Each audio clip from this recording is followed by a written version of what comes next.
உலக வரலாற்றில் ஒரு சிலர் மட்டும்தான்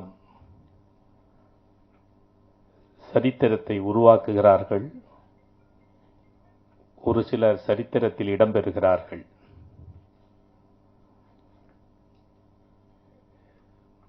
பெரும்பான்மையானோர் அவர்கள் வகுத்த பாதையில் நடைபோடுகிறார்கள். உலக சரித்திரத்தை புரட்டி போட்டவர்களில் ஒருவர் என்று சொன்னால் அது புரட்சித் தலைவர் எம்ஜிஆரும் அடங்கும். திரையுலகத்தில் தான் ஓய்வு பெறுகின்ற வரை கதாநாயகனை நடித்து வெற்றியாளராக தடம் பதித்தார்.